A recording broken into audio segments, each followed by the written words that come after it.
Merci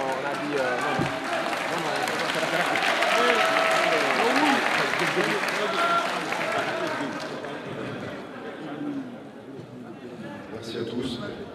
Merci au parti de m'avoir invité à cette tribune. Je suis honoré de pouvoir participer à cet événement parmi vous. Bien. Cela a été dit, je suis Philippe Zeller, je suis l'un des avocats de Farba et Ngom. Et comme vous le savez, à l'encontre de Farba, à l'encontre de mon client, une information judiciaire a été ouverte, il était inculpé, il était placé en détention provisoire. Et de ce simple fait, de par ces éléments, il m'est évidemment interdit, difficile d'évoquer le dossier. Il m'est également difficile de parler de ce qu'il n'y a pas dans le dossier, et pourtant, à ce sujet, il y aurait beaucoup à dire. En revanche, j'ai été visiter Farba à la maison d'arrêt plusieurs fois. On a pu échanger, on a pu discuter, et je suis en mesure de partager avec vous son état d'esprit, sa position actuelle et peut-être quelques généralités sur ce type de dossier que moi je défends en France, les dossiers politico-judiciaires, et qui peut-être peuvent contribuer à apporter l'information dans ce dossier. J'ai visité Farba, je vous l'ai dit, et aujourd'hui, je peux partager avec vous que sa santé est un sujet de préoccupation. Elle nécessite en tous les cas un suivi. En revanche, son moral est extrêmement solide, extrêmement fort, et pour cause.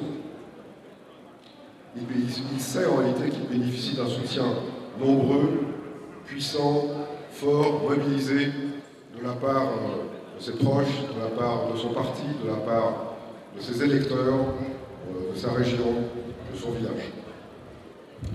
Et il sait également, et c'est peut-être le point le plus important ici en ma qualité d'avocat, il sait également évidemment, il ne doute pas de la justice de son pays. Il sait la robustesse des institutions, il sait la robustesse de l'état de droit, et il sait l'attachement du pays au respect des règles de l'état de droit. Parmi ces règles, il me semble important de les rappeler, il y a tout d'abord l'indépendance du pouvoir judiciaire. Il y a également l'égalité de tous les citoyens, simples citoyens députés, devant la loi. Il y a évidemment également le respect, et ça me semble clé ici, aujourd'hui, le respect de la présomption d'innocence. Farba est inculpé, Farba est placé en détention provisoire, mais Farba est toujours présumé innocent.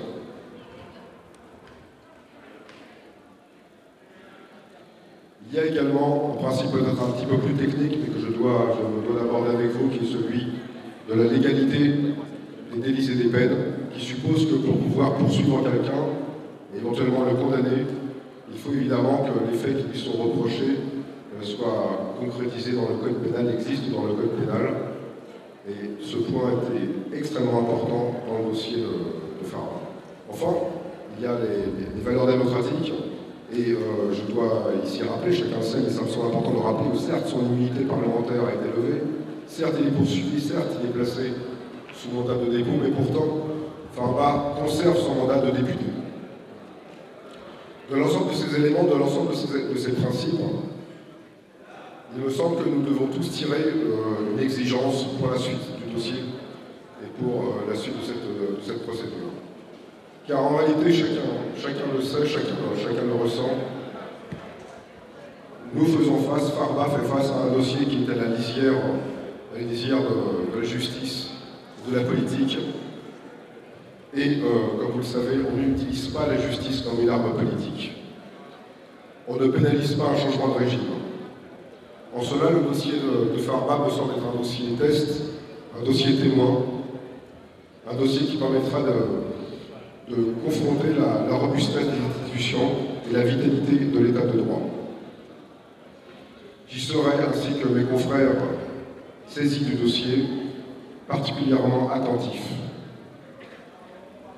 Naturellement, toutes les actions et voies de droit susceptibles d'être mises en cause pour préserver les intérêts et les droits de notre client seront évidemment mis en œuvre.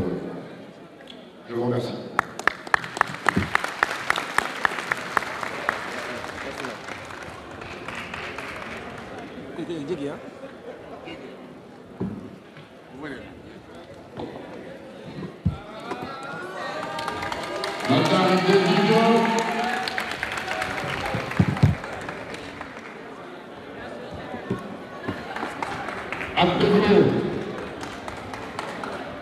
ak déglu